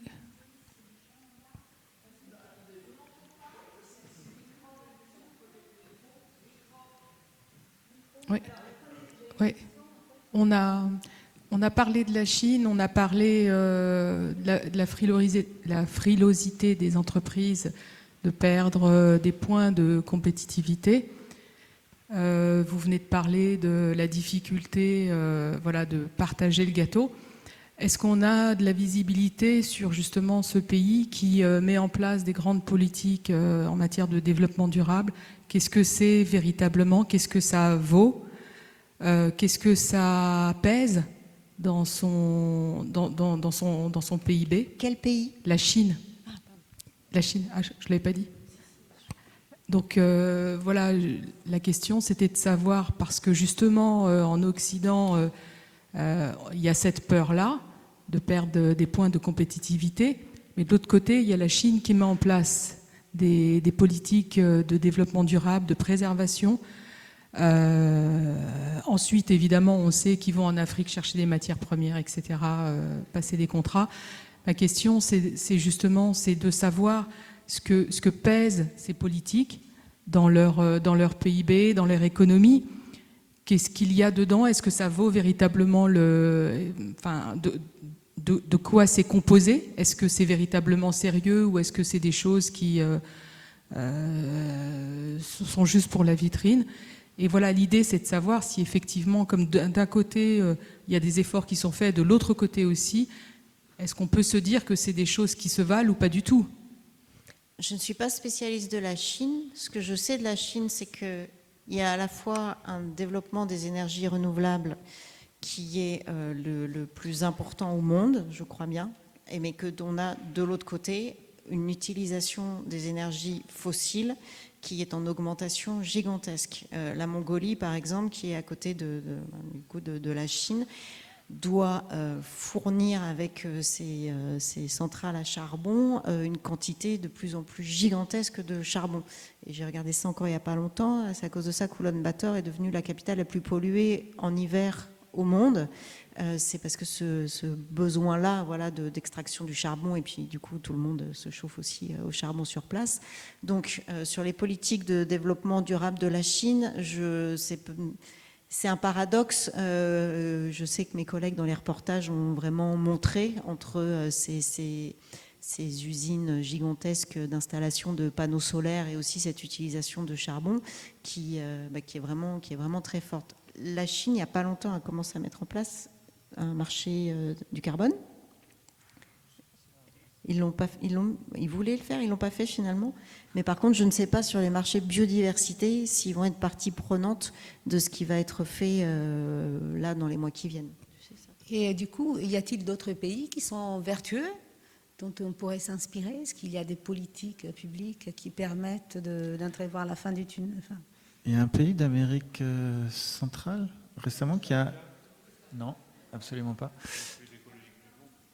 C'est discutable. Il y a un pays qui a justement fait le choix, il y a eu un référendum de ne pas exploiter ses ressources. L'Équateur. L'Amérique du Sud, Équateur. Donc ça, c'est effectivement un exemple vertueux. Ils ont fait un référendum et ils ont décidé de ne pas exploiter leurs ressources fossiles. D'accord. Et la réalité, c'est qu'effectivement, personne n'a envie d'abandonner le confort de son mode de vie, mais parce que les termes aussi ne sont pas posés, les termes du débat ne sont pas posés. C'est-à-dire que personne n'a envie de réduire son confort, mais l'alternative est tellement infiniment pire que. Mais le débat n'est jamais posé dans ces termes-là, en tout cas dans les médias français ou. D'accord. Entendu. Simplement dire que l'Équateur, d'ailleurs, était un pays qui avait dans sa constitution inscrit il y a quelques années la notion de bien commun. L'Italie l'a fait avec les bene comuni, la Slovénie l'a fait sur l'eau bien commun, notamment il y a quelques années. En France, on a essayé de le faire avec, tout le réseau des acteurs des biens communs plaide en faveur de l'inscription dans la Constitution de la notion de bien commun dans la Constitution française, y compris notamment pour avoir des véritables politiques publiques de l'énergie, puisqu'il y a quand même une déréliction des politiques publiques de l'énergie, la question des forêts, de la restauration des forêts secondaires, parce qu'il n'y a plus de forêts primaires. Et la proposition qui avait été faite au Sénat a été retoquée par le Sénat, non pas sur une pétition de principe, bien commun, non, sur le fait que la formulation était à revoir au niveau de sa pertinence. Voilà. Du coup, est-ce qu'on prend encore deux questions? Il y en a 4, alors ça, je ne sais pas. Oui. Le temps passe, mais je vais passer. Voilà, moi je vous passe le micro. Merci. Je suis un petit peu intimidée quand même de parler devant tout le monde, mais bon. En fait, actuellement, je fais un BTS en gestion et protection de la nature, donc pour le but de devenir éco-garde, naturaliste, etc. Et avant ça, j'ai fait un master, donc oui, je m'y prends un peu à l'envers.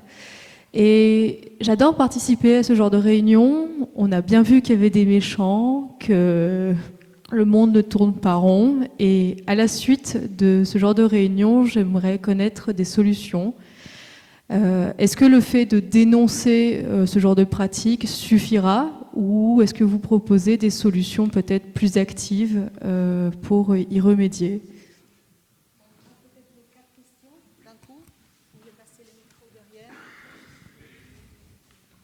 Et après, vous me passez.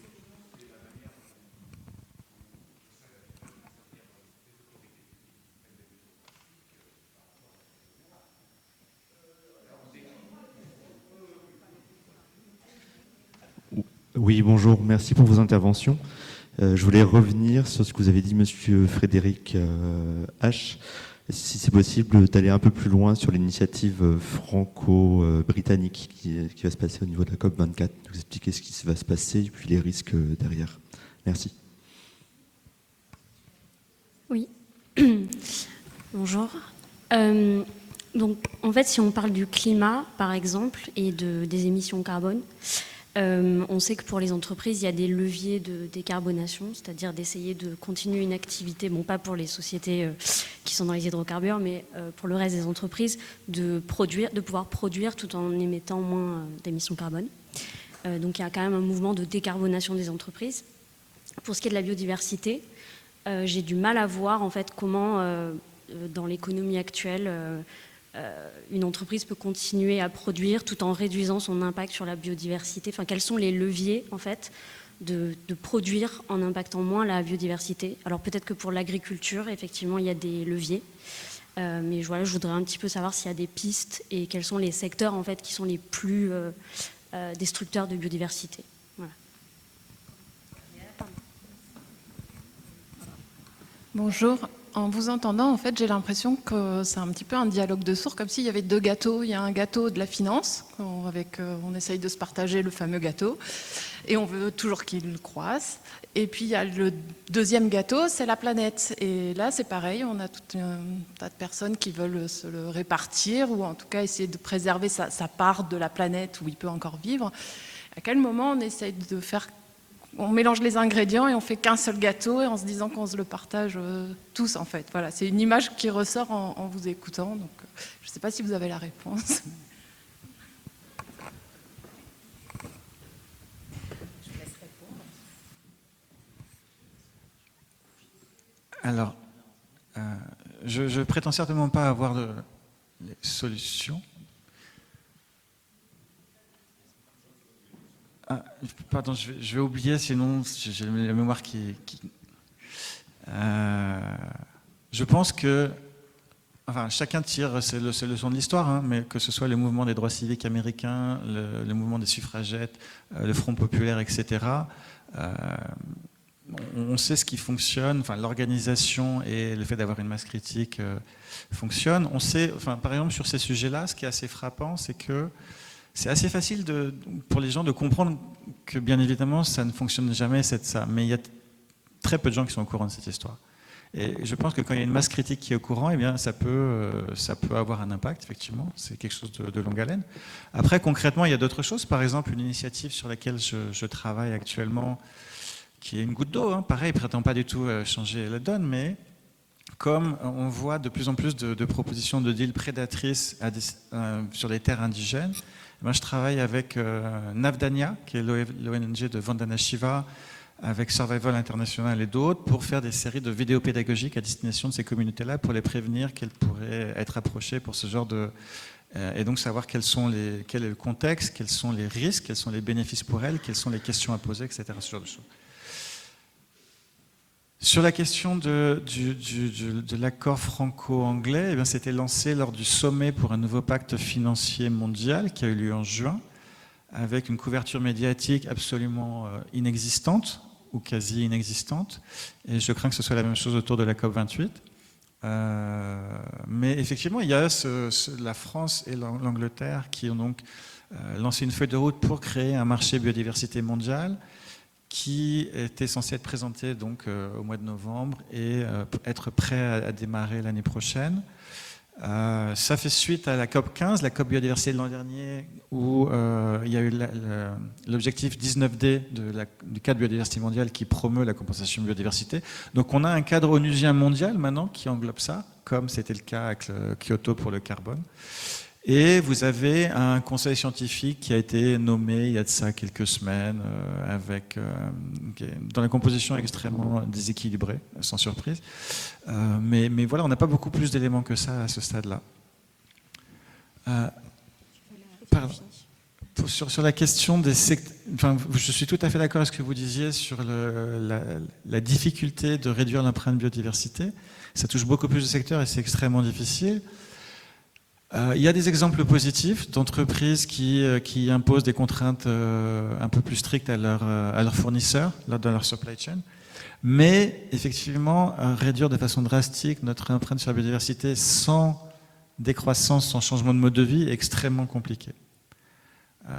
Après, donc on en revient à la nécessité d'un débat public pour savoir qu'est-ce qui est de l'ordre du confort, qu'est-ce qui est de l'ordre de l'indispensable, etc. Et, pour finir, en fait, la finance, on s'en moque. C'est-à-dire que c'est vraiment... Comment dire, la façon dont je comprends les choses. À la base, la seule chose qui a fonctionné, c'est de la réglementation environnementale. Si vous voulez rendre toute la finance durable de demain, c'est très simple. Vous mettez en place des réglementations environnementales. Toute réglementation impacte les profits futurs attendus des secteurs concernés. Et donc, les flux de capitaux privés se réorientent mécaniquement. Et donc vous avez, avec de la réglementation environnementale, toute la finance qui devient verte. Maintenant, l'histoire que nous a vendue Davos et le secteur financier, c'est totalement l'inverse. C'est donner une subvention, c'est à nous de prendre le lead et on verra si on arrive à faire quelques efforts. Donc c'est une façon pour eux de prendre le pouvoir et pour que nous, on aille leur mendier d'être gentils, de bien vouloir faire des efforts. C'est absolument pas la réalité du terrain. Il y a c'est un long débat, mais ça va avec une reconceptualisation en cours du rôle de l'État, où il y a cette tentation de présenter non plus comme un acteur souverain capable de passer des réglementations, mais comme juste une usine à subvention et à cadre pour les marchés financiers, ce qui est évidemment ce qui serait la victoire idéologique de Davos, mais ce n'est pas la réalité aujourd'hui. L'État a totalement la possibilité d'agir. Ça marche. Au niveau des solutions, et vous avez tout à fait raison, c'est toujours très compliqué de partir sans solution. Mais j'ai quand même une bonne nouvelle pour vous, c'est que dans le rapport du GIEC, il y a 3 volets. Et le 3e volet du rapport du GIEC est entièrement sur les solutions. Il y a 18 000 études qui ont été passées au crible par 300 scientifiques pour savoir justement parmi ces solutions lesquelles étaient les plus intéressantes, voilà, les plus pertinentes. Après, évidemment, ce sont des solutions par rapport... Et la deuxième bonne nouvelle, c'est que la majorité de ces solutions, elles existent déjà.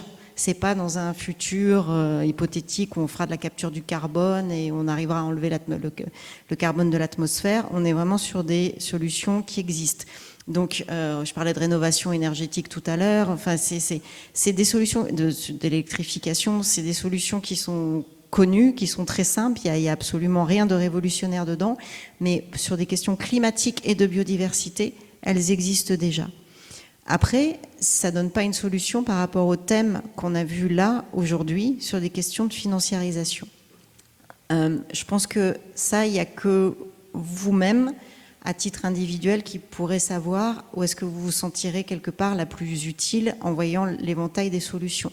Moi, ma réponse personnelle, ça a été à des moments de faire des enquêtes, d'arriver à mettre en lumière, je parlais de Total tout à l'heure et de ce qu'ils savaient au niveau du changement climatique. Ça a été aussi, quand j'ai fait donc Nature, le nouvel Eldorado de la finance, de montrer que ces crédits biodiversité, que ces marchés biodiversité existaient et allaient s'étendre. D'ailleurs, le documentaire date maintenant d'il y a quelques années.